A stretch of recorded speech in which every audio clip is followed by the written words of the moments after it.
guess we can start. And in the meanwhile, if people want to join in, they can join, right?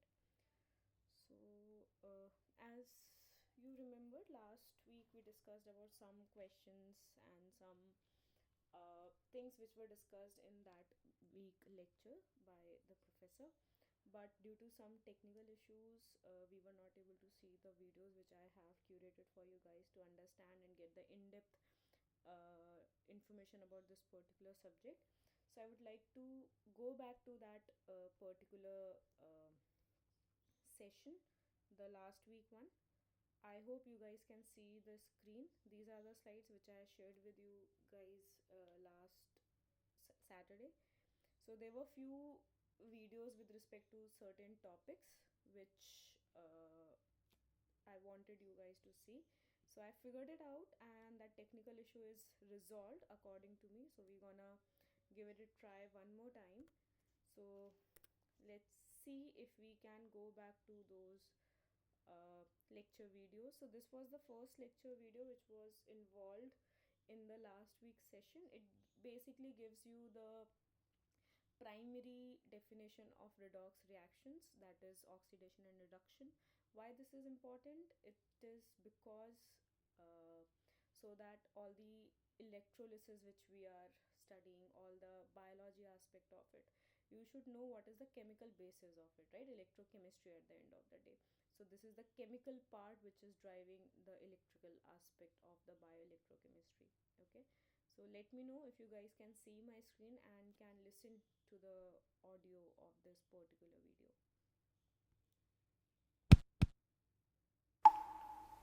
I hope this is visible as well as audible to you guys.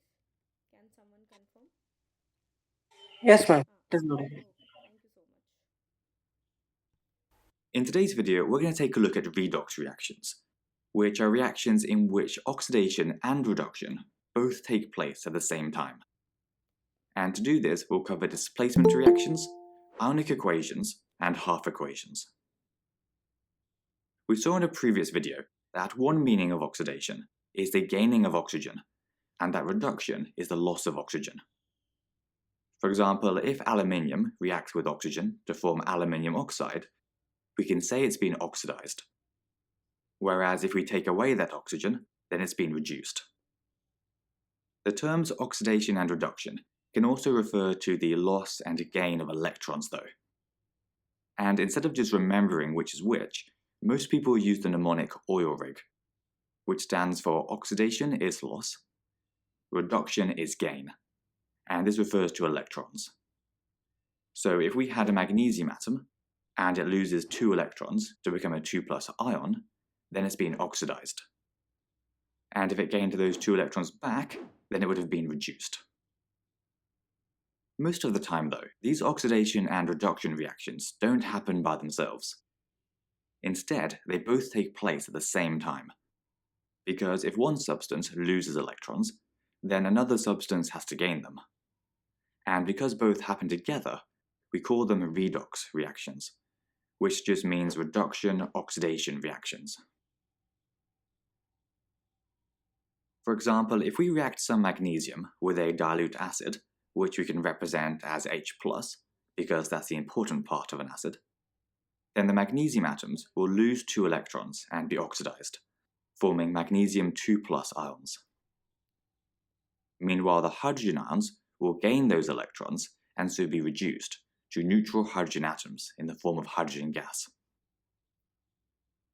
Another place we see redox reactions is in displacement reactions, which involve a more reactive metal displacing a less reactive one.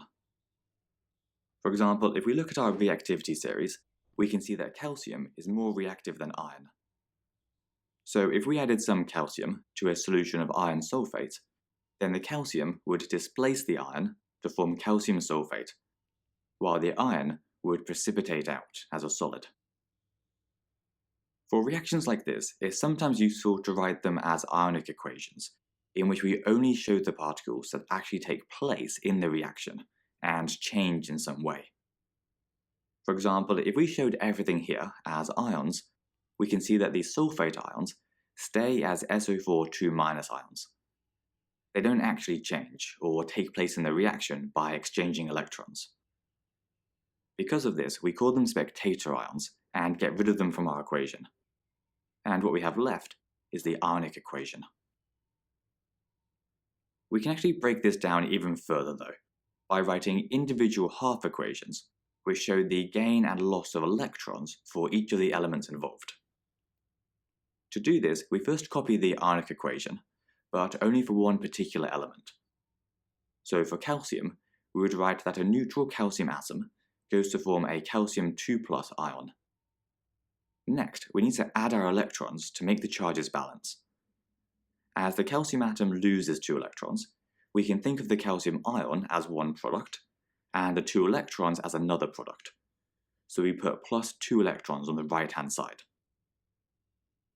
Then for iron, we show the iron 2+ ion going to form an iron atom, and then again think about our electrons. This time the iron ion gains 2 electrons, so we place the 2 electrons on the left, because they have to combine with the iron ion. Whenever you do these half equations, just check that the overall charge on each side balances. For example, in our iron half equation, we can see that on the left we have a 2+ charge and 2 1- charges, which add together to make 0. And on the right, everything is neutral, so also 0. If you ever find that the overall charges on each side aren't the same, then you've probably put your electrons on the wrong side. Anyway, that's all for this video, so if you enjoyed it, then please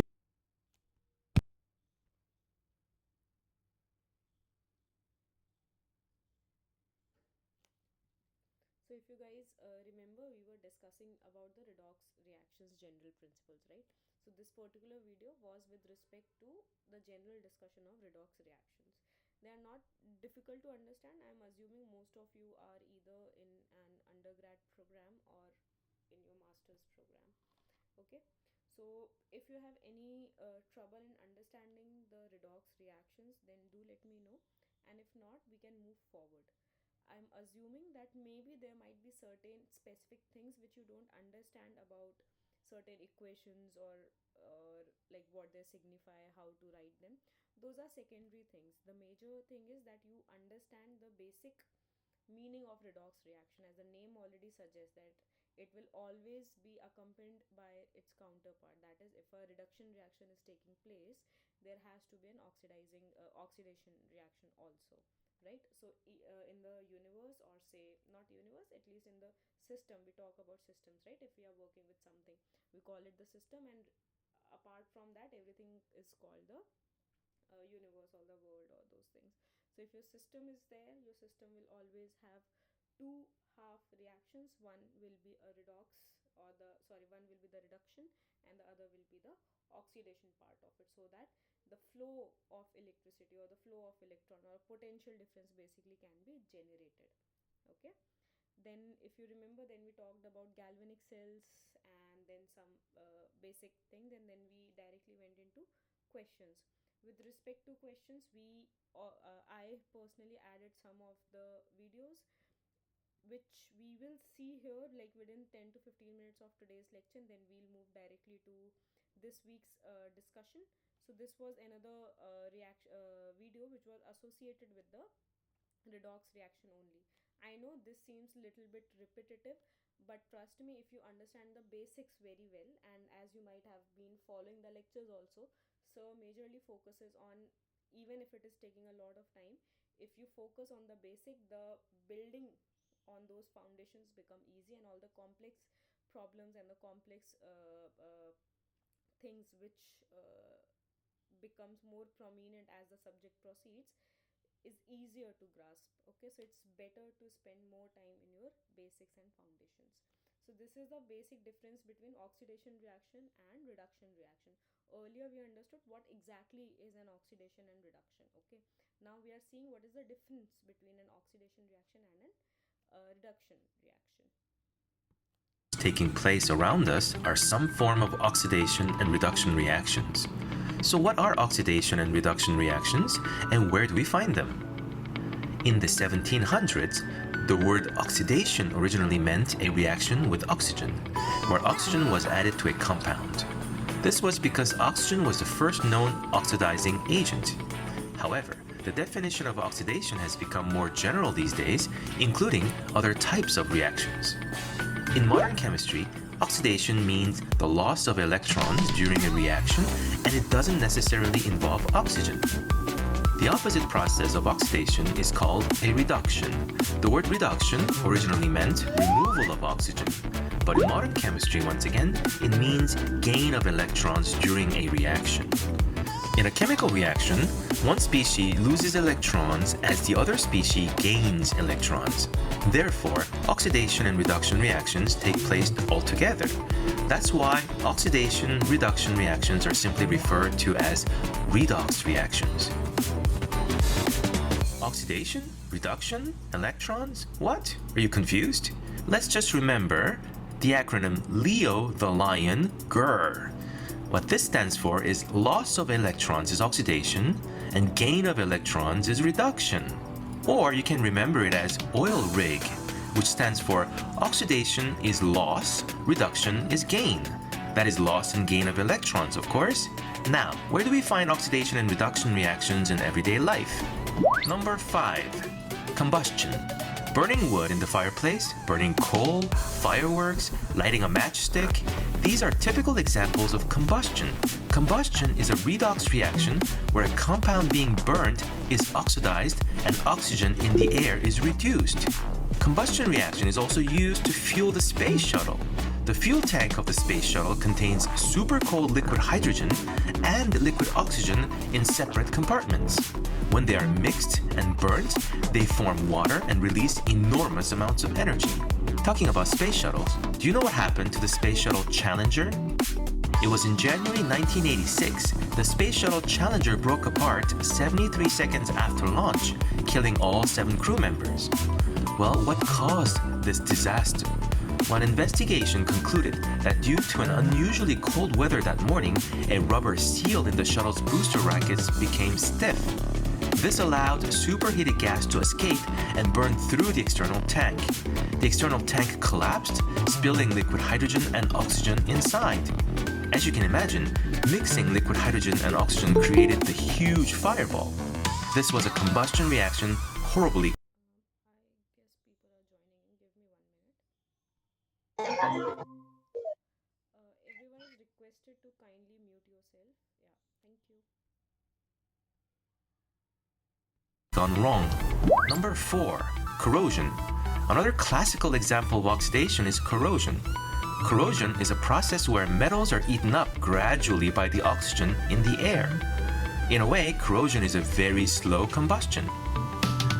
Most metals react with oxygen to form oxides. The oxide of iron is commonly known as rust. In this reaction, oxygen gets reduced while iron gets oxidized. Number 3. Photosynthesis. Photosynthesis is the most common everyday chemical reaction. It takes place in the green leaves of the plants to convert water and carbon dioxide into glucose and oxygen. The plants use glucose as fuel or food. We breathe oxygen that the plants release into the air, and in this reaction, water is oxidized and carbon dioxide is reduced. Number 2. Battery. From flashlights to mobile phones, batteries are indispensable in everyday life. Batteries have 2 electrodes and an electrolyte in between them.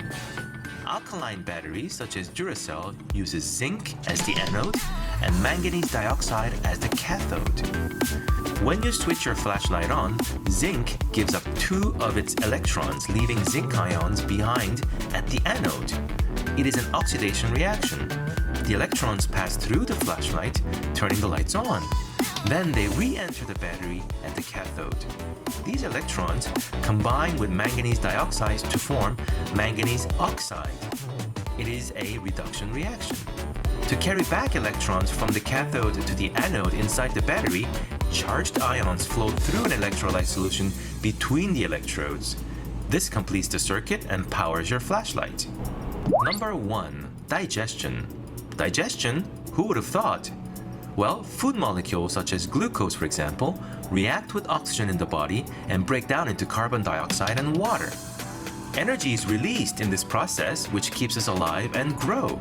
This oxygen-glucose reaction is slow at ambient temperatures outside the living cell, but it happens fast in the body with the help of enzymes.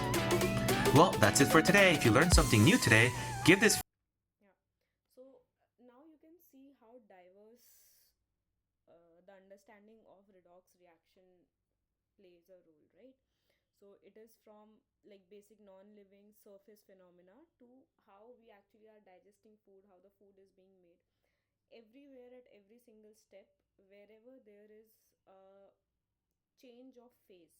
So what do I mean by change of phase? So for example, if you can, okay, let's take the example of rusting only. Okay, if rusting is there, rusting is a surface phenomenon. So rust is on a iron plank. It's a plank of iron. Okay, so rusting will be taking place at the surface of this iron, right? So this iron is a solid phase, is in solid phase. The water through which the oxidation happens and the air through which the oxygen comes in, it's in the gaseous phase or the air phase. So there is a phase separation between these two objects, correct? So wherever there will be a phase separation, the redox reactions will take place. Most of the time we won't be able to see that every single thing is undergoing redox reaction, because the time which is required for them to complete that reaction is too much. So we call such reactions to be irreversible, right? Because they're taking infinite time to get completed, and we as a humans, in our lifetime, we won't be able to see the damages through it, right? Or not exactly damage, the reaction, the action of that particular redox reaction on the surface. Hence we term them as irreversible reactions. On the other hand, reversible reactions are the ones which we can see in front of us, which we can reverse by changing the concentrations of products or your reactants, depending upon whatever system we are talking about, correct? So if you know, let's give the example of, okay, so you, all of you might have heard of Leonardo da Vinci, right?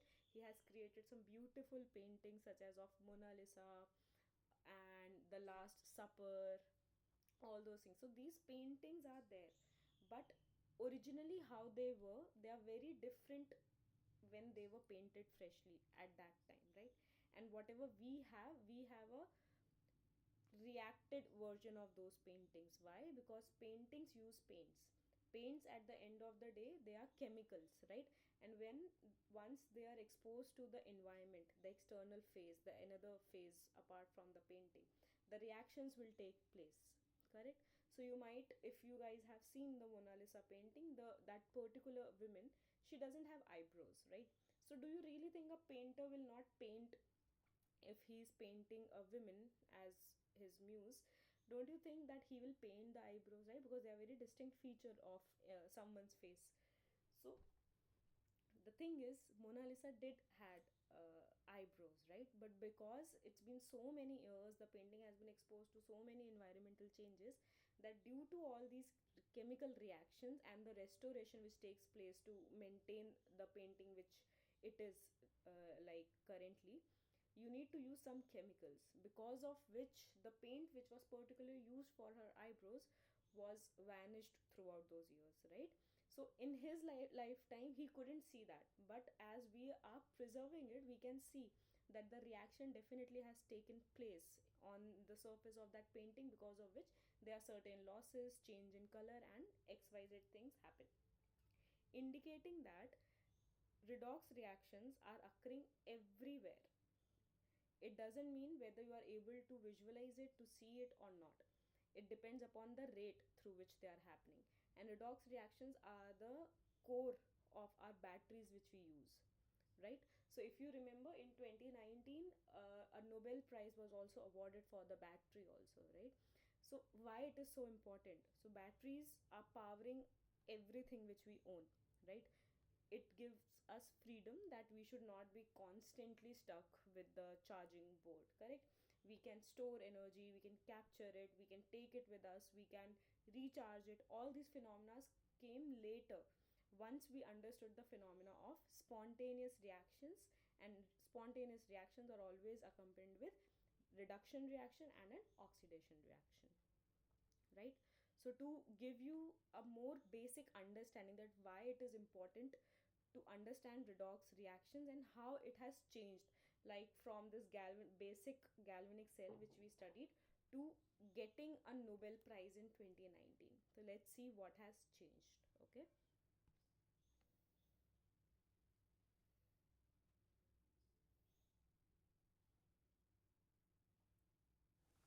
The Chemistry Prize of 2019 has been awarded to 3 persons. It's John B. Goodenough, it's M. Stanley Whittingham, and it's Akira Yoshino for their development of the lithium-ion battery. The story of the lithium-ion battery starts in the 1970s when Stanley and Whittingham started using lithium in the batteries, and this gave a really powerful battery. And then John B. Goodenough realized that he could replace the cathode material that was used by Whittingham, and he actually increased the capacity of the battery by the double. At this point, the batteries relied on lithium metal, which is a very reactive compound, and the contribution of Akira Yoshino was to replace the lithium metal with a carbon-based material and thereby increase the safety for the lithium-ion batteries. The benefit of lithium-ion batteries, we can see it every day. We use lithium-ion batteries in our cell phones, we use it in our laptops, and we use it more and more in electric vehicles. And for the future, we hope that even better lithium-ion batteries can be used to store energy from renewable sources, such as wind and solar, because the wind doesn't always blow and the sun doesn't always shine, which means that we want to store the energy from, we want to store the renewable energy in lithium-ion batteries so we can use it when we need it the most. In turn, this will decrease the use of fossil fuels and thereby decrease the amount of greenhouse gases that we emit. For the future, the lithium-ion batteries hold even more dense batteries with more energy per volume and weight.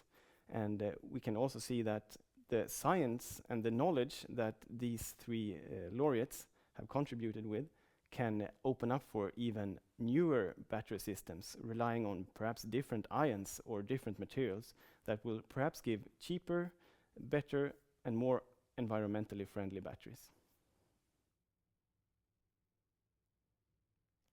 Right. So covering up last week's lecture, these were some basic, as I've told you, that first week was introduction lectures, and as it's a very short course, just a 4-week course, this whole course will be very light. So the assignments will be pretty easy on you. The basic concepts will be focused more in comparison to the complex concepts. Okay, so this is all which we discussed in last week. So coming to this week's lecture, I really hope that you guys have gone through these this week lectures. I think there were 5 lectures in every week. So there were certain things which were discussed in the current week lecture, which will be, I'm not gonna uh, come up with those concepts again, I hope, because I hope you guys have seen the videos. So we will directly go into the question and answer session, and during the question and answer session we'll try to understand some concepts, and there might be some concepts which were not discussed in this week lecture but the questions were there. I have taken that question to help you guys to cover that particular topic also, so that if such questions comes in your current assignment, you guys will be able to solve it. Okay, so coming to this week lecture questions, so this is the first question. The rules are pretty same, that I'll give you 1 minute for a little bit difficult question and 45 seconds for a easier or simple question, and you guys either can unmute yourself to give the answer after the time is up, or you can type the correct answer, or at least attempt to get the correct answer in the chat box.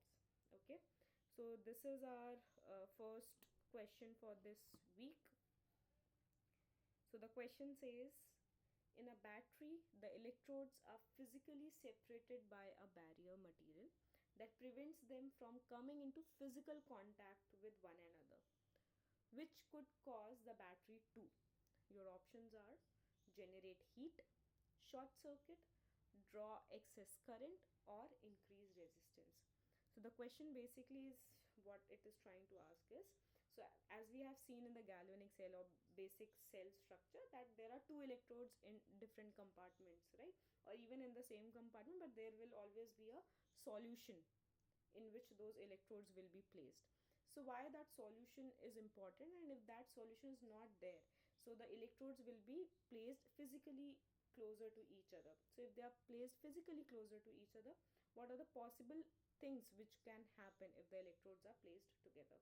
So I'll give you guys 45 seconds for this particular question because it's just a subjective question, and your time starts now.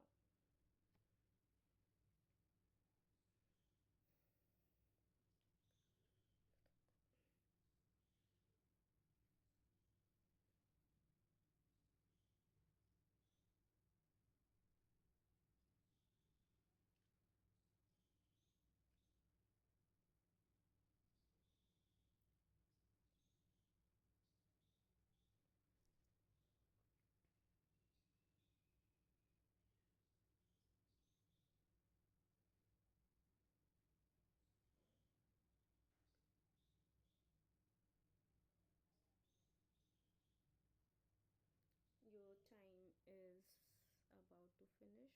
3, 2, 1. Your time is up. Let's see if anyone has attempted to give the answer. Sorry. Oh, sure, no problem, Sarvesh. Okay, it's okay. So the basic question was, so we have seen all these battery designs and everything, right? And the electrodes are always placed in different compartments, or at least at a physical distance apart from each other. So one major reason why they are placed like this is because if they are not placed to a particular distance from each other, they'll fall into short circuit. Correct? So what short circuit is, we'll see and we'll explain this phenomena also, but let's just first get started with this. 1 minute, I'm extremely sorry. Yeah.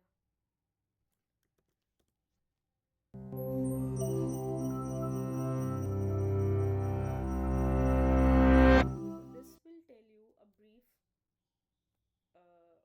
overview of how the batteries work and why they have to be at a physical distance apart, and they cannot be placed physically close together, and there has to be always a separation between the two electrodes. Okay. You probably know the feeling. Your phone utters its final plaintive bleep and cuts out in the middle of your call. In that moment, you may feel more like throwing your battery across the room than singing its praises. But batteries are a triumph of science. They allow smartphones and other technologies to exist without anchoring us to an infernal tangle of power cables. Yet even the best batteries will diminish daily, slowly losing capacity until they finally die. So why does this happen? And how do our batteries even store so much charge in the first place? It all started in the 1780s with two Italian scientists, Luigi Galvani and Alessandro Volta, and a frog. Legend has it that as Galvani was studying a frog's leg, he brushed a metal instrument up against one of its nerves, making the leg muscles jerk. Galvani called this animal electricity, believing that a type of electricity was stored in the very stuff of life. But Volta disagreed, arguing that it was the metal itself that made the leg twitch. The debate was eventually settled with Volta's groundbreaking experiment. He tested his idea with a stack of alternating layers of zinc and copper separated by paper or cloth soaked in a saltwater solution. What happened in Volta's cell is something chemists now call oxidation and reduction. The zinc oxidizes, which means it loses electrons, which are in turn gained by the ions in the water in a process called reduction, producing hydrogen gas. Volta would have been shocked to learn that last bit. He thought the reaction was happening in the copper, rather than the solution. Nonetheless, we honor Volta's discovery today by naming our standard unit of electric potential the volt. This oxidation-reduction cycle creates a flow of electrons between two substances, and if you hook a light bulb or vacuum cleaner up between the two, you'll give it power. Since the 1700s, scientists have improved on Volta's design. They've replaced the chemical solution with dry cells filled with chemical paste. But the principle is the same. A metal oxidizes, sending electrons to do some work before they are regained by a substance being reduced.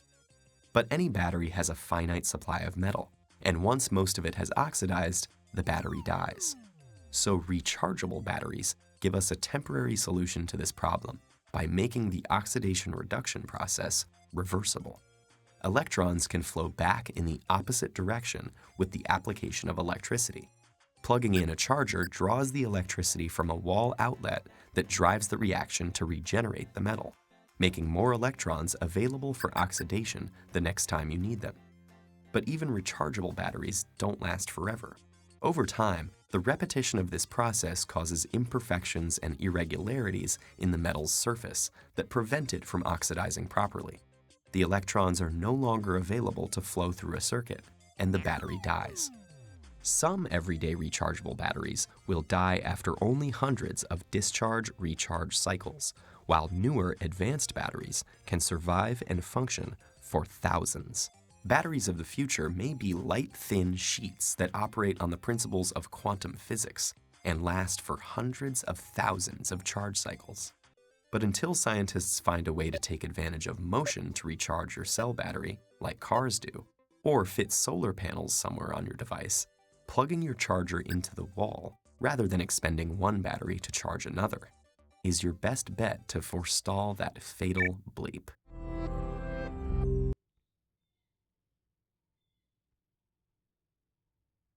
Yeah. So, can anyone of you give me one particular reason that what if we place both the electrodes together without having any separation between them will lead to short circuit? Because just now you have seen a very basic battery, very basic cell. So the what Volta did, Volta basically placed zinc and copper plates alternatively. Between them there was a cloth or say any material which was soaked with salt water. So this can indicate that both zinc and copper were at a distance, they are not physically touching each other, right? So what was the role of that cloth or the water?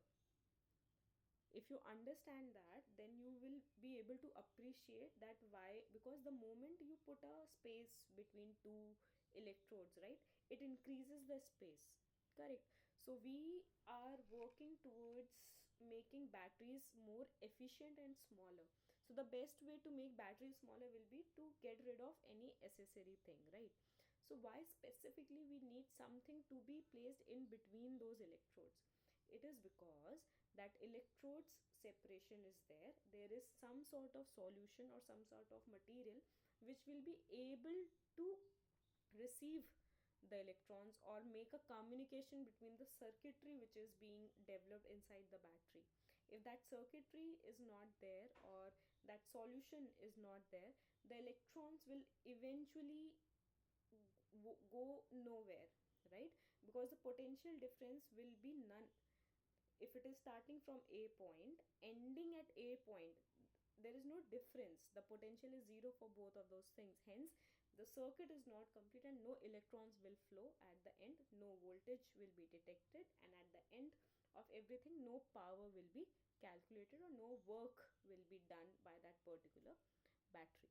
Okay, that is why the moment we place two electrodes together, the battery doesn't work and it will lead to short circuit. Okay, coming to the next not next question, so these are the things which I've just explained it to you, and also it was in the video to explain what exactly short circuiting is and how the batteries and what is the role of this particular barrier material in between these electrodes. So in a battery, the electrodes, that is anode and cathode, are responsible for the flow of electrons that generate electrical energy.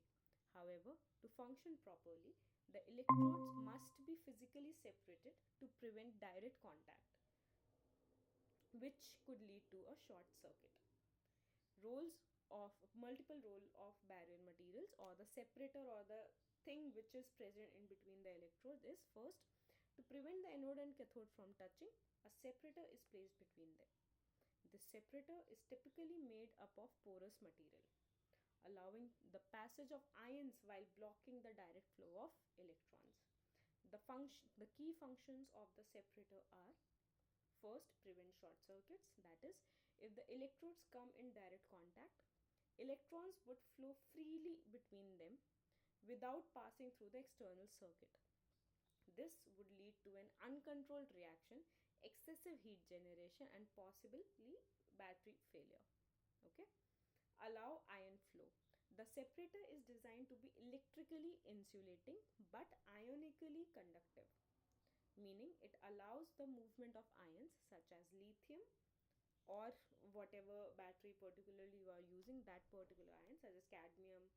We have studied, right, in the course lectures, that cadmium, zinc, and all those ions through the electrolyte, while preventing electrons from moving directly between electrodes. Maintain battery efficiency. By directing electron flow through an external circuit, the separator ensures the battery delivers power efficiently to an external load. Enhance safety. Many battery failures occur due to separator damage, leading to short circuits and overheating. High quality separators improve battery safety and longevity. Okay? Coming to the next question, these are all pretty easy questions only. Okay?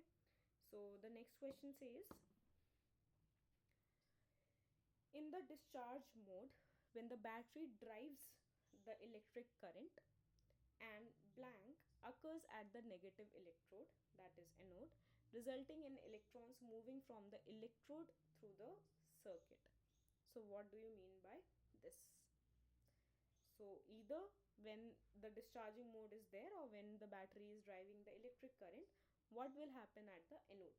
Okay, whether the reduction process, displacement process, oxidation process, or substitution process.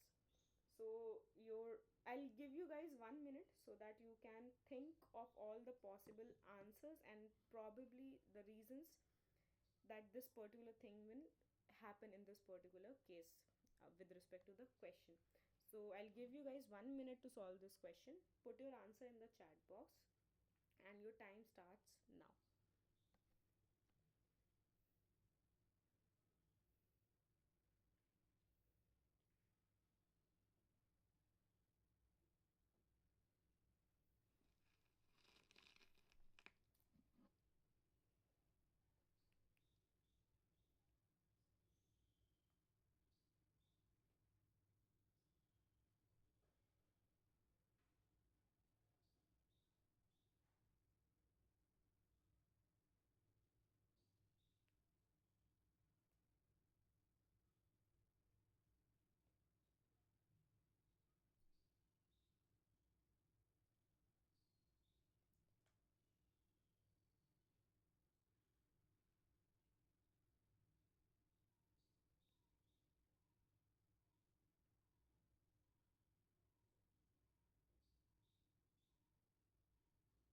One minute is about to get over.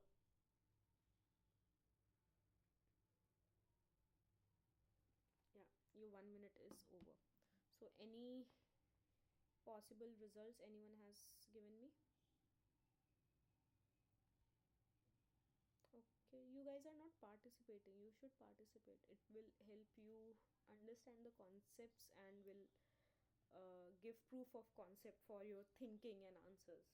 Okay, so the question asked, in the discharge mode, when the battery drives the electric current, and dash process, either a reduction process, displacement process, oxidation process, or substitution process, occurs at the negative electrode, anode, resulting in the electrons moving from electrode through the circuit. So the answer is oxidation. Okay, I guess I don't have to say this in any way because the whole lecture was based upon this only. Okay, the next question is, during recharging for rechargeable secondary batteries, external electricity can produce complementary redox reactions at the electrodes. The process is energy dependent and is whether this process is spontaneous, delta G is negative, generates a cooling effect, or non-spontaneous. As you guys are not participating, but still I'll give you guys 1 minute to understand what this question is asking and give me the answer. So the question is, during recharging process, it generates an external electricity, external circuitry. So this process, or the energy which this process is involving, will be a spontaneous type of process, a process which has delta G as negative value, or will generate a cooling effect, or is a non-spontaneous process. So your 1 minute starts now, and I want you guys to take participation. At least give the answer in the chat box, irrespective of whether it's correct or not. Okay? Because anyways, we're gonna discuss.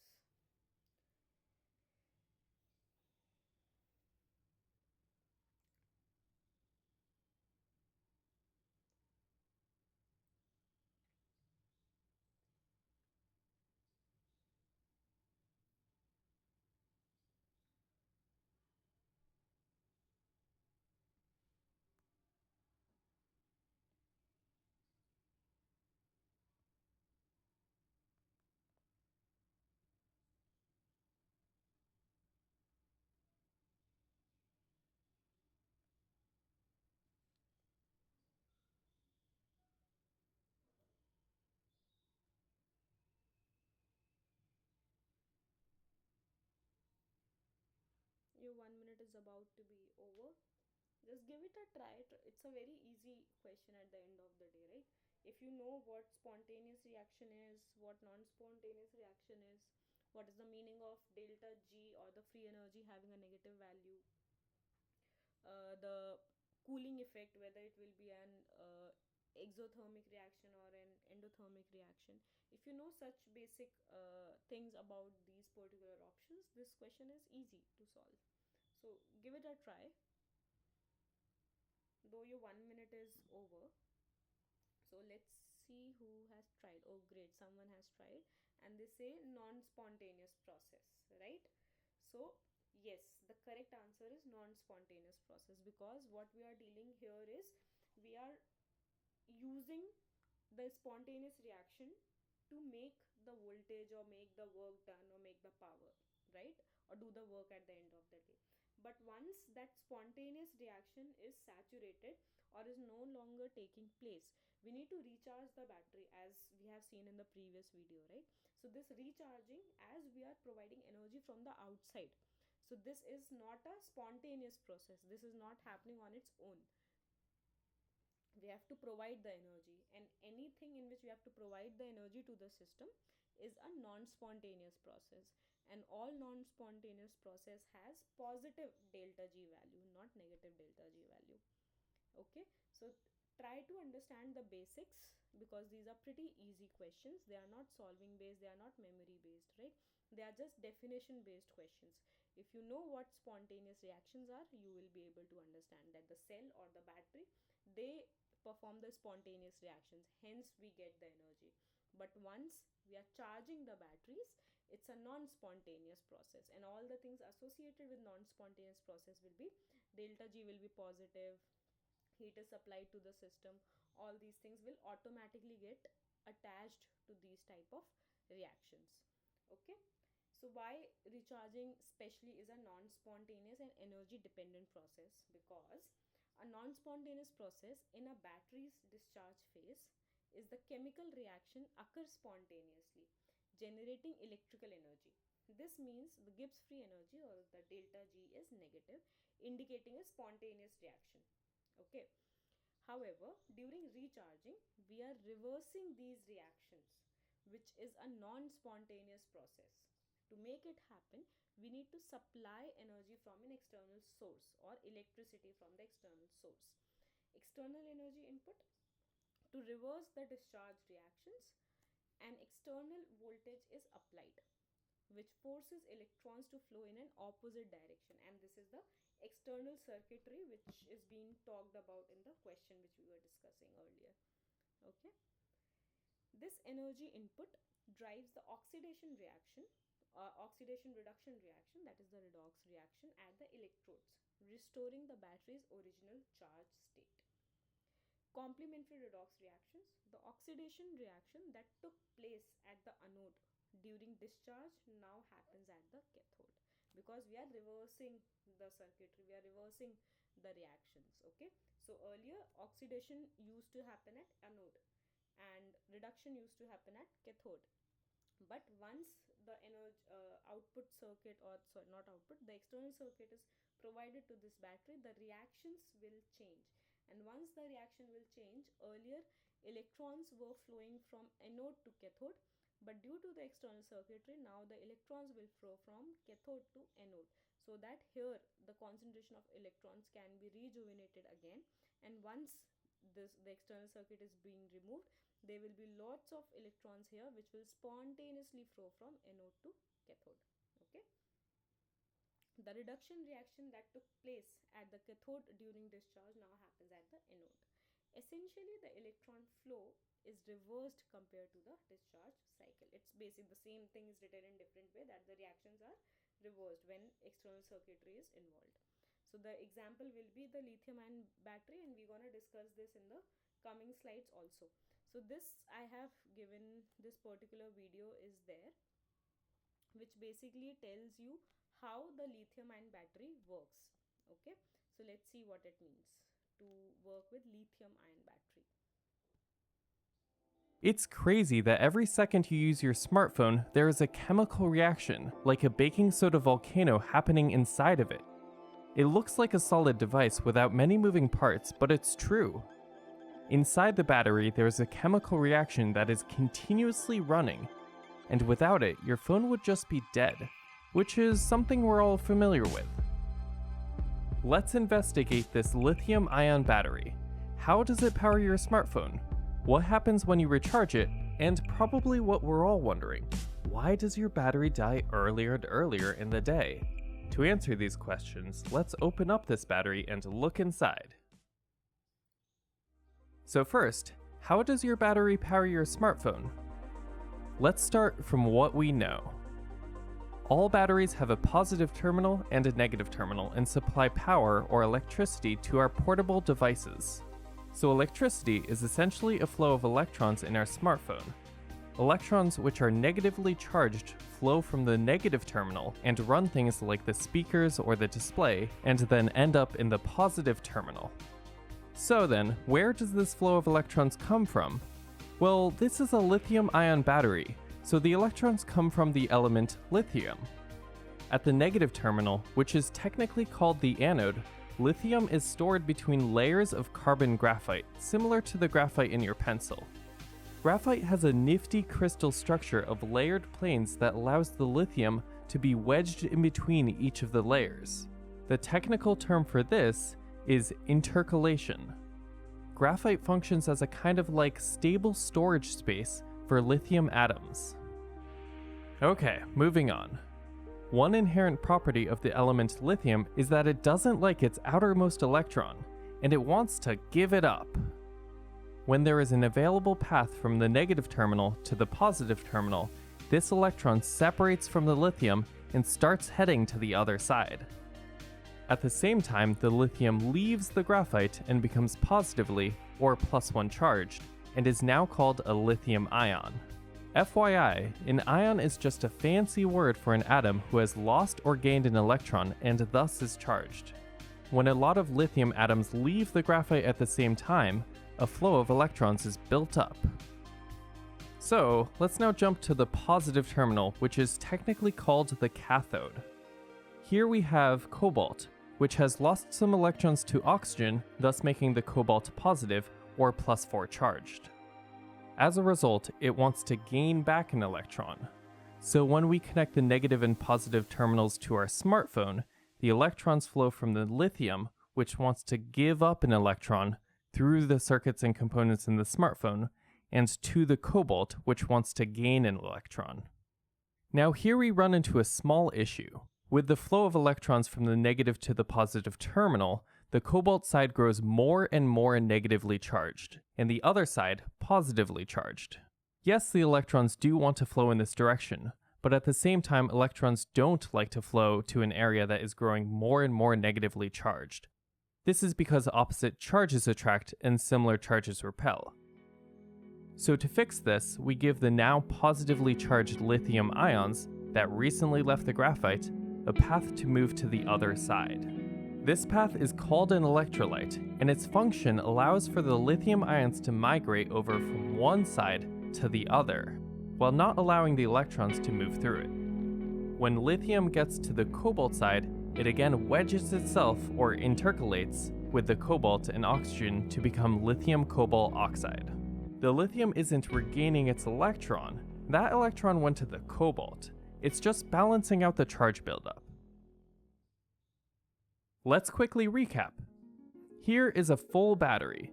Throughout the day, lithium atoms leave the graphite layers and separate from their electrons to become lithium ions. The electrons flow from the negative terminal through the circuits and components in the smartphone and into the positive terminal to join the cobalt atoms.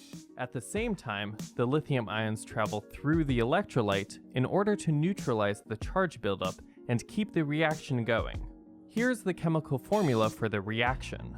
Thus, at the end of the day, almost all of the lithium has left the graphite layers and joined the cobalt to become lithium cobalt oxide, and your battery is now running on empty. Now that the battery is empty, let's recharge it. We plug in our smartphone, and when we do this, the USB charger applies a higher force on a flow of electrons in the opposite direction. Electrons are pulled out of the cobalt, thus returning cobalt to its +4 state and kicking out the lithium ions. On the other side, electrons are forced onto the graphite, which pulls the lithium through the electrolyte and back into the layers of graphite. As you see, it's the exact opposite of the earlier reaction, which is why this battery is rechargeable. The lithium and its electrons move in one direction when you use the phone, and the opposite when you charge it back up. Okay, so now let's rewind and add a few more details of note. First, these two sides can't touch. If the anode and cathode were to touch, and if there were any lithium left in the graphite, the chemical reaction would accelerate uncontrollably and cause a fire or often a small explosion. Thus, a non-conductive semi-permeable separator that allows the lithium ions to pass through is placed in the middle. And this electrolyte isn't an effective barrier because it's a liquid. The second thing to note is that the graphite and cobalt peroxide aren't good at collecting or distributing the electrons. Thus, a conductive copper layer is added next to the graphite, and a conductive aluminum layer next to the cobalt peroxide. These two layers, or sheets, are called collectors. Okay, on to third. These animations are showing 100% of the lithium moving from the anode to the cathode and back.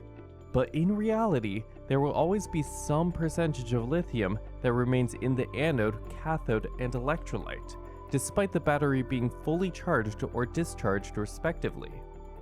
Continuing to fourth, in order to maximize the capacity of the battery and allow the battery to fit in your smartphone, all these layers are folded and wrapped into a rectangular prism package. I know this is a lot, but fifth and final. In order to regulate the flow of electricity, additional circuitry is added to the top of the battery. This circuitry prevents overcharging and damage to the battery. So then the final topic. Why does your battery's max capacity reduce over time? There are several reasons, one of which is that sometimes lithium and the incoming electron react with the electrolyte and organic solvent to form compounds that are called solid electrolyte interphase, or SEI. SEIs irreversibly consume lithium and the electrolyte, thus reducing the overall quantity of lithium and thereby reducing the max capacity of your battery.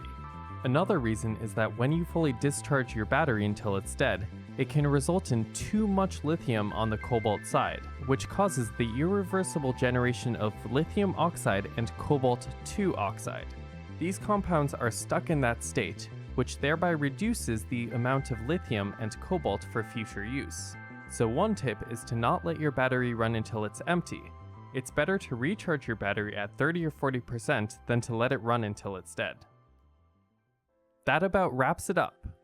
When it comes to batteries, there are hundreds of different chemistries and compounds that allow them to work, but they all work on similar principles. You just need 3 materials: one that wants electrons, one that wants to give up electrons, and then a path for the buildup of charge to neutralize. Thanks for watching. Here are 3 questions I'm going to leave you with. Discuss them in the comments. Also, ask questions in the comments. It's interesting, right? Just by understanding how the spontaneous reactions take place, that how they will generate the electron and how they'll flow, we have come across so many devices, so many pocket devices that we cannot live without, right? So there are all the things which are battery operated, which are rechargeable, and now we have vehicles also which are battery operated. So all this just by understanding the concept of redox reactions and how we can regenerate the imbalance between the electronic distribution or the ionic distribution along the two chambers, or say between the two electrodes. Okay, coming to the next question. So this particular question, this topic was not discussed in this week's lecture, if you guys have seen the lectures, but it's a basic thing about batteries. We're gonna discuss more about voltaic pile, but let's just try to answer some of the questions which are related to it. Okay, and I'll discuss voltaic pile as we proceed through our questions. So the voltaic pile, the question is asking, the voltaic pile was made of alternating disc of two metals, blank, separated by layers of cardboard or leather soaked in an aqueous electrolyte. So if you voltaic pile, I'll give you a little bit hint. It's the battery only. It's the first electrical battery. Okay. So as we have seen in the previous videos, how Volta came up with the concept of batteries, you will be able to answer this question. Okay, so the question asks, voltaic pile was made of alternating disc of two metals. What were those metals? As they were separated by layers of either cardboard or a leather soaked in aqueous electrolyte. So the options are tin or zinc and copper or silver, mercury or zinc and copper or silver, tin or zinc and copper or antimony, tin or zinc and copper or gold. If you guys are watching the videos clearly, because I have shortlisted them because they convey some very important concepts as well as fundamentals, so you'll be able to answer this. I'll give you guys 45 seconds for this as it's a subjective question, and your time starts now. Try to answer this in the chat box.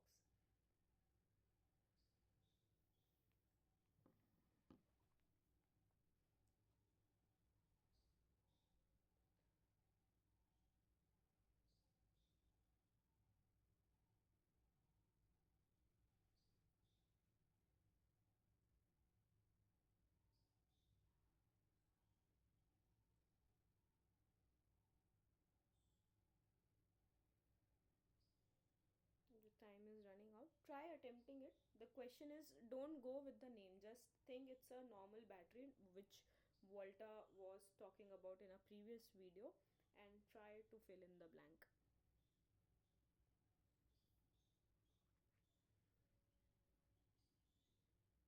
And your 45 seconds are over.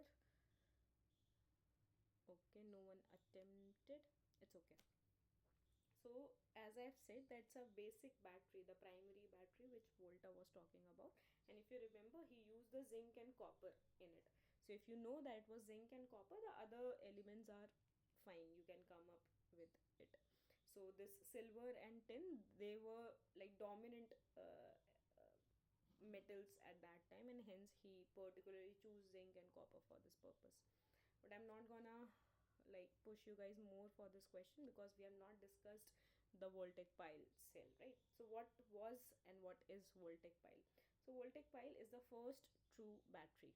Okay, the voltaic pile was the first electrochemical battery invented by Volta in 1800. It demonstrated that electricity could be generated through chemical reactions rather than friction based methods or heat or something else, right? So the structure of the voltaic pile is basically repetitive units of two different metals, which will obviously be having a huge difference in their potential, right? Potential to donate an electron, which is the basic principle for any battery.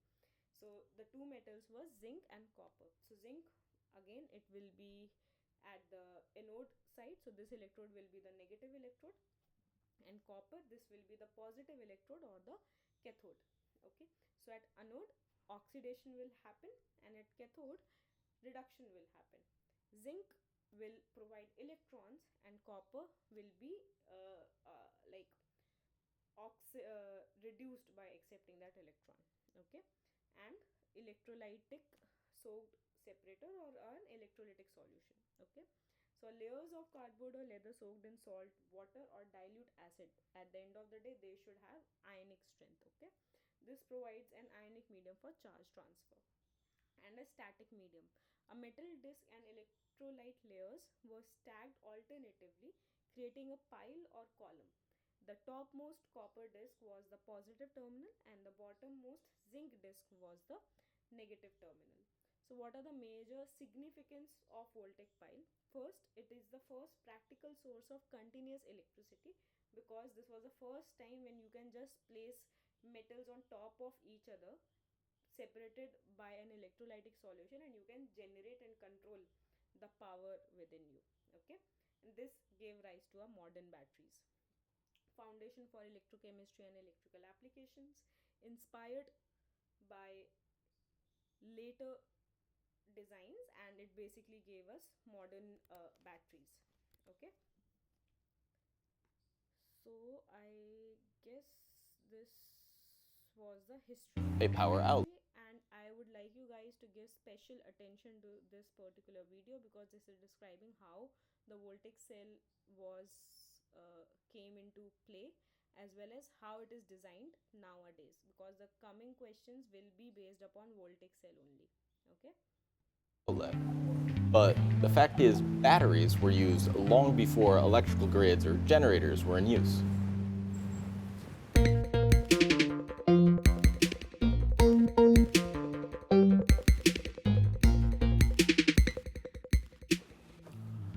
The term battery was first used in 1749 by Benjamin Franklin to describe a set of capacitors he'd wired in series in order to produce a higher voltage. He was using the word in the sense of a set of units connected together in series. But it eventually caught on so well that nowadays we use the term battery to describe even a single power cell. Of course, Franklin's capacitors are not batteries in the modern sense. We define a battery as a container consisting of one or more cells in which chemical energy is converted into electricity and used as a source of power. It would be another 11 years before someone used a chemical reaction to reliably produce electricity. In 1800, Alessandro Volta stacked copper and zinc discs on top of one another, separated by pieces of cloth soaked in salt water. He called this a voltaic pile, and it was the first source of relatively reliable continuous electricity in convenient pile form. And this is considered the first definitive battery. The zinc discs served as anodes, copper as cathodes, and the salt water was an electrolyte. With these simple materials, we can easily create our own voltaic pile. Let's start by making a single voltaic cell in a beaker.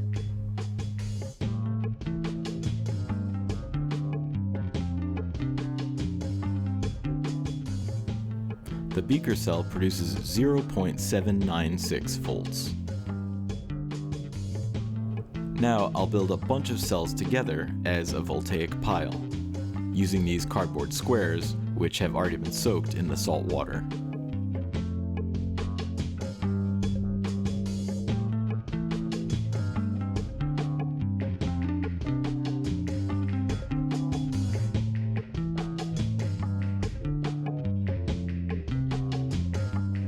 It's not sturdy by any means, but this leaning tower of Volta produces enough power to light a 5mm blue LED. And for the record, that is 9 cells in the pile, producing 6.33 volts.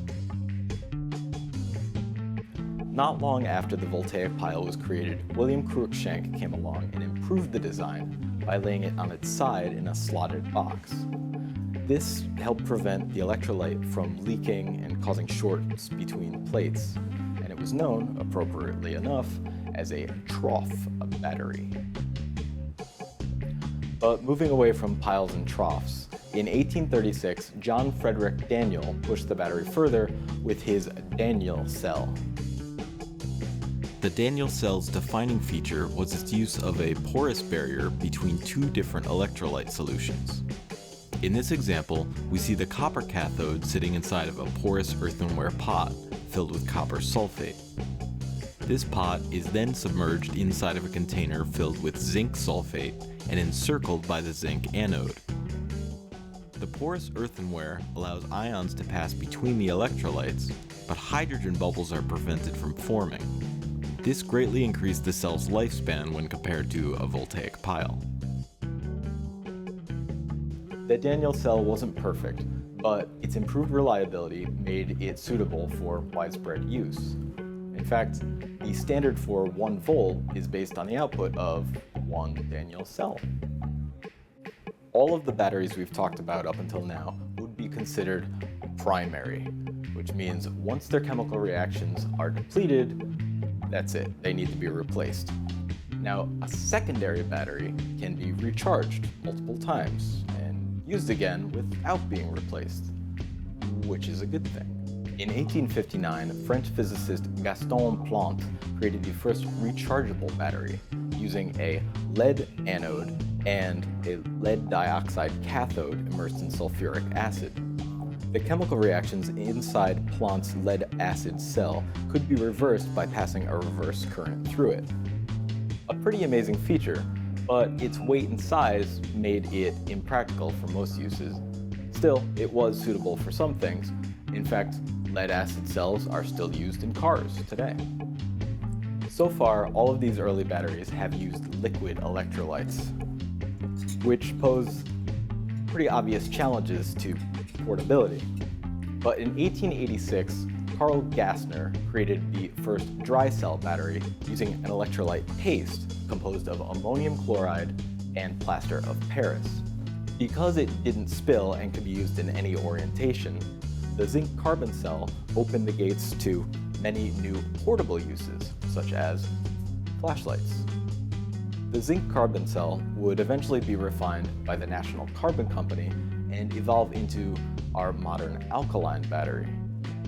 You can easily see how little the design has changed over the years. Just a bit of help from a hacksaw.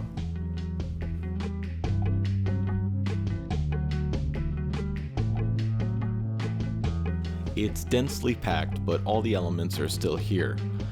A carbon cathode down the center, a thin shell of zinc serving as the anode, and a thick, pasty black electrolyte.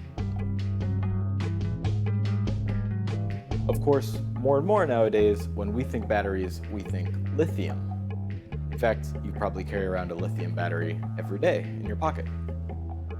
Because of its low density and high electrical potential, lithium has long been considered an ideal material for use in batteries. But it wasn't till the 1970s that the first primary lithium cells were made widely available.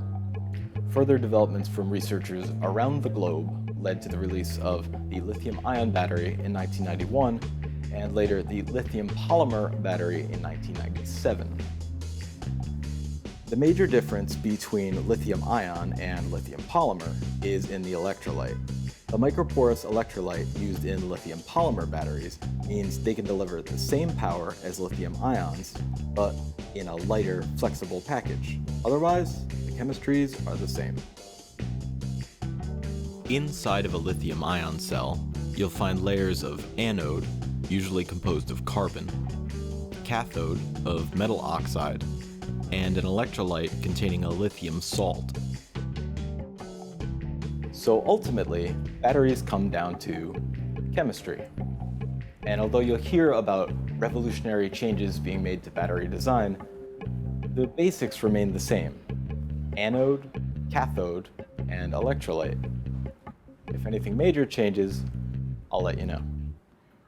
I hope this particular video was well enough for you guys to get an idea how the world of battery is moving, right?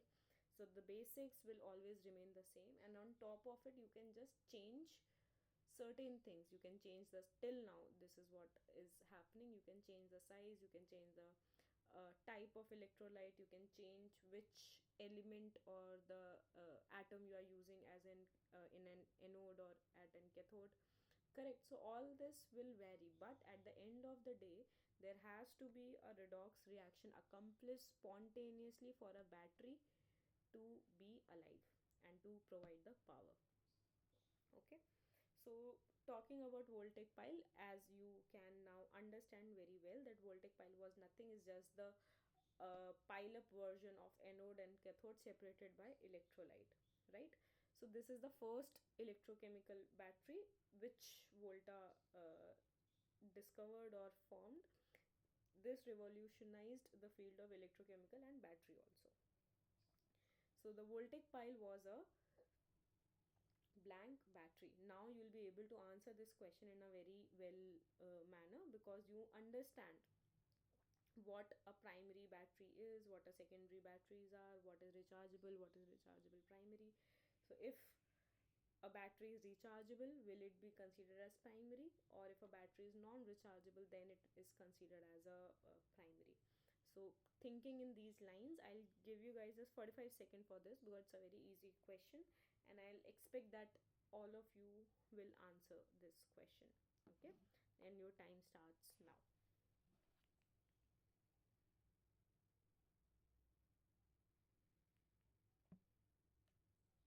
It's a easy question, pretty easy question. If you are following the lectures, you know what primary means, what secondary means, what recharging and charging means.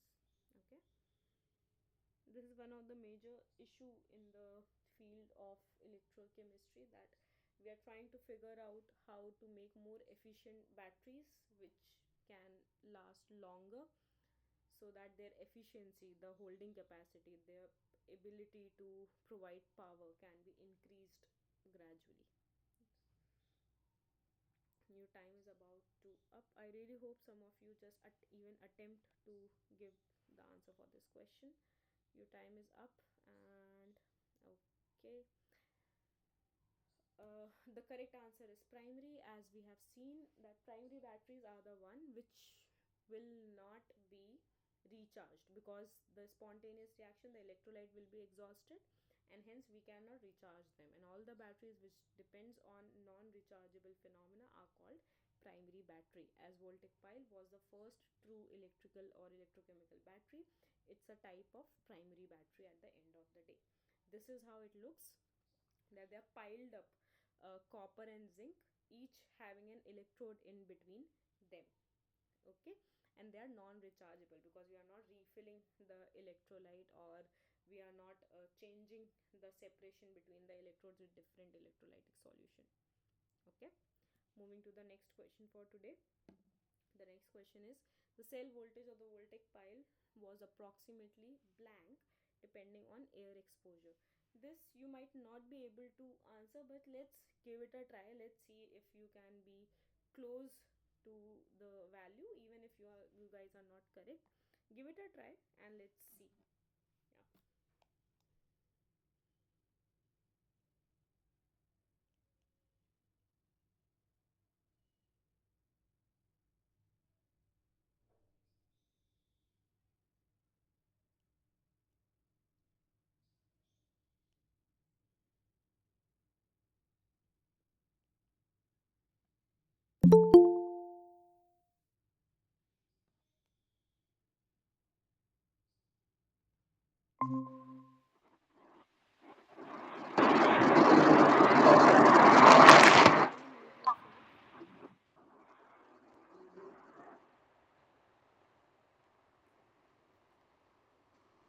Can you mute your phone?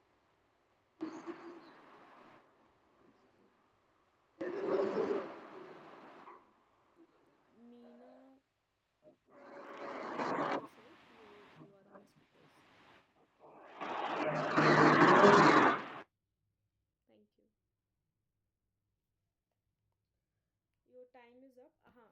it was not discussed, so you guys might not be able to answer this question, but as a standard you can learn this, and I'll tell you how it is being calculated. You can learn that a voltaic pile cell, which is the first true primary battery, electrochemical primary battery, it provides a voltage of around 0.8 to 1.1 volt. How it is calculated? It's this. So you know that it has zinc and copper. So if you guys are following the lectures, you know, if we know the standard reduction potential, we can calculate the voltage, right? So it has zinc electrode and it has copper electrode. So we know that at zinc electrode the standard reduction potential is minus 0.76, while at the copper electrode the standard reduction potential is 0 volt, because it will be standard hydrogen electrode, right? Because we are measuring it. Hence it will be equivalent to 0.76, because you will do the algebraic summation of all this. So it will come around 0.76, but as the option closest to the 0.76 will be 8, and due to the change in ideal scenarios, as the ideal scenario won't be present in real life, the voltage varies from 0.8 to 1.1 volt. Okay, so it's all right if you guys were not able to solve this, because this was not discussed. But if you know how to calculate that, you would have asked me, can you provide us the standard reduction potential of either zinc or copper, then you guys are on the right track in understanding this particular subject and calculating the voltage and the power and the work done which can be taken from these batteries. Okay, coming to the next question. So what this asks, it is saying, in the voltaic pile, in the absence of air, the electrolytic protons were reduced to blank at the copper surface. So see, it's a similar phenomenon. It is trying to ask what is happening at the cell's copper surface. If you know what copper will be, whether it will be an anode or a cathode, you will be able to answer whether it will be oxidized or reduced, and then you can tell the answer. I really want you guys to give answer to this particular question, and I'll give you for 1 minute for this, so that you can like make mental picture, or at least draw even with yourself the cells and label everything as anode and cathode, and then try to come up with the answer. Your time for this particular question starts now. It's 1 minute. Okay.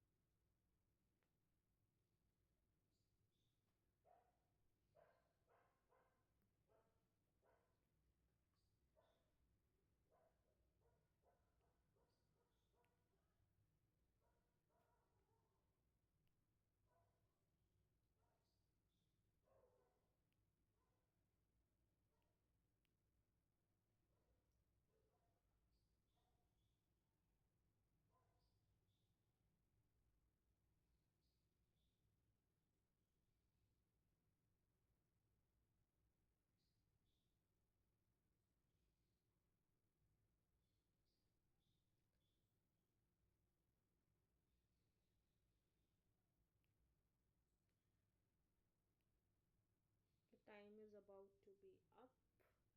Give it a try. Keep the constant principles of oxidation, reduction, anode, cathode in your mind, and then try to draw the voltaic pile or the volta cell. I hope some of you might have attempted. Chalo, it's okay.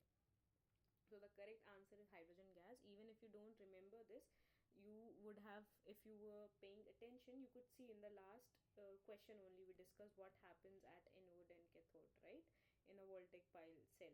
Correct. So this is basic. So if there is a reduction of protons to hydrogen gas in the voltaic pile, so in the voltaic pile, the copper electrode, which is the cathode, serves as a site for the reduction reaction. In the absence of air, the dominant reaction at the cathode involves protons from the electrolyte being reduced to hydrogen gas, because there is no presence of air. So during the cathodic reduction, the copper cathode that promotes the protons from the acidic electrolyte gains an electron and forms the hydrogen gas.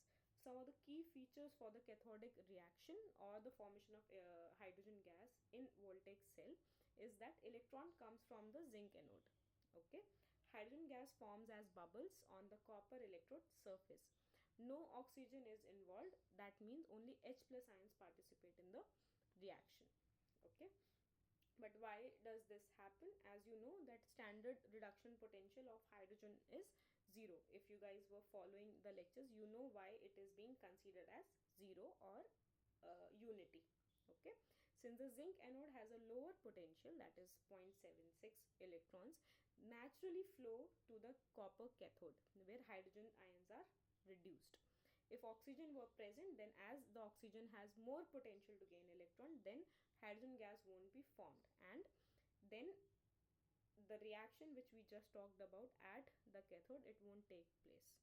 Okay, so all this needs to be taken place for the Voltaic pile to work, so that the reduction can be happen at the cathode. The absence of air is needed. So these are a little bit more summary of the gas buildup and the summary of this. I would like you guys to go and read about Voltaic pile cell, and we can discuss about this in the next Saturday class. Okay, so our next question for today is, in the Voltaic pile during operation, in the case of zinc copper cell, the zinc metal acted as, now you guys have to answer this. Okay, zinc metal acted as blank, releasing electron to the circuit and producing blank, whereas the opposite electrode reaction was dependent on the working conditions. Again, it is asking you about the basic fundamentals of Voltaic pile or the electrochemical cell, the components of the cells and the reactions which they take place. I'll give you guys 45 seconds for this particular question, and your time starts now. Try to it's very easy, right? So there were some mnemonics also to learn what happens at anode. So anode always will be for oxidation, cathode will be for reduction. So what do you mean by oxidation? Whether it will release an electron or accept an electron. And what do we mean by reduction? Whether it will be release of electron or acceptance of electron. Okay, so try to put all these things into words, try to write it down, draw a cell, and you will be able to answer this question.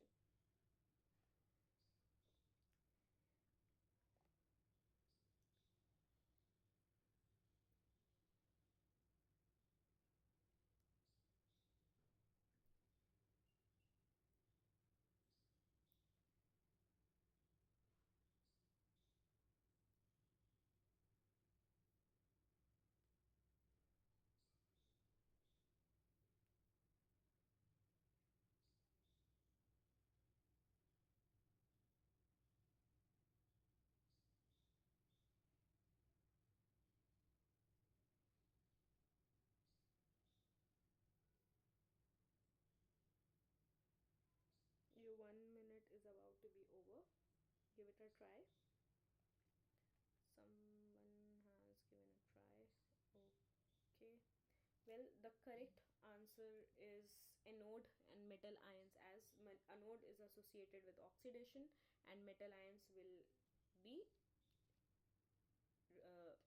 the zinc metal will act as an anode and the ions will be produced, or oxidation process will take place. Last few questions left for our today's discussion. So what this question says, it says the ubiquitous lead acid battery still used as a starter battery in car. It was studied by, so basically who was the person who is involved with the discovery of lead acid battery. I'll give you guys 30 seconds for this because it's a theoretical question and your time starts now. Because if you know, then, and again it's just a theoretical question at the end of the day. We'll read about and we'll see few videos associated with lead acid battery, because first we discussed about galvanic cell, then based on galvanic cell the other primary battery was Voltaic pile, and then we went into lithium ion batteries, then lead acid batteries. So there are different types of batteries at the end of the day, but all of them work with the same principle of redox reaction. Okay, so the correct answer for this is Plante. They discovered lithium acid battery in the late 1800s. Okay, so the lead acid battery, widely used in automobiles as a starter battery, was invented by Gaston Plante in 1859. It was the first rechargeable battery. Okay, so it is the first secondary battery. The first primary battery is Voltaic pile, and the first rechargeable or secondary battery is lead acid battery, making it a revolutionary development in the electrochemistry. French physicist French physicist Gaston Plante created the first practical rechargeable battery. He demonstrated that lead-based electrodes could store and release energy multiple times throughout reversible chemical reactions. His initial design consisted of two lead sheets rolled into a spiral separated by rubber strips and submerged in a sulfuric acid electrolyte. He showed that by applying an external voltage, the battery could be recharged, reversing the chemical reactions. So this is the basic equations which are involved in the lead acid battery, as lead will be there where the oxidation will take place and it is present in the sulfuric acid, right? And cathode, where the reduction will take place, it is also present in the sulfuric acid, and the overall reaction will be lead plus lead O2 in the hydrosulfuric or the H2SO4 solution will give PbSO4 and water. Correct. This battery is rechargeable as the electron can be reversed. Their direction can be reversed once we connect this battery to the external circuit. When an external power source like alternator in car is applied, they applies the voltage, the reaction reverses. Okay, so this is the overall recharge reaction. As you can see, this is completely opposite to the one in which the battery is discharged or is being used. Okay, to understand more clearly about the lead batteries, I have this for you guys. Yeah. Let's have a discussion on working principle of lead acid battery. This is very commonly used as storage battery or secondary battery. Before going through the working principle, we should know about materials used for lead acid storage battery cells. The main active materials required to construct a lead acid battery are lead peroxide, sponge lead, and dilute sulfuric acid. The positive plate of lead acid battery is made of lead peroxide. This is dark brown, hard, and brittle substance. The negative plate of lead acid battery is made of pure lead in soft sponge condition. Dilute sulfuric acid used for lead acid battery has ratio of water is to acid equal to 3:1. The lead acid storage battery is formed by dipping lead peroxide plate and sponge lead plate in dilute sulfuric acid. A load is connected externally between these plates. In diluted sulfuric acid, the molecules of acid split into positive hydrogen ions and negative sulfate ions. The hydrogen ions, when reach at lead peroxide plate, they receive electrons from it and become hydrogen atom, which again attack lead peroxide and form lead oxide and water. This lead oxide reacts with sulfuric acid and forms lead sulfate and water. Negative sulfate ions are moving freely in the solution, so some of them will reach to pure lead plate where they give their extra electrons and become radical sulfate. As the radical sulfate cannot exist alone, it will attack pure lead and will form lead sulfate. As positive hydrogen ions take electrons from lead peroxide plate and negative sulfate ions give electrons to lead plate, there would be an inequality of electrons between these two plates. Hence, there would be a flow of current through the external load between these plates for balancing this inequality of electrons. This process is called discharging of lead acid battery. Now we will disconnect the load and connect lead sulfate covered lead peroxide plate with positive terminal of an external DC source and lead peroxide covered lead plate with negative terminal of that DC source. During discharging, the density of sulfuric acid falls, but there still sulfuric acid exists in the solution. This sulfuric acid also remains as positive hydrogen ions and negative sulfate ions in the solution.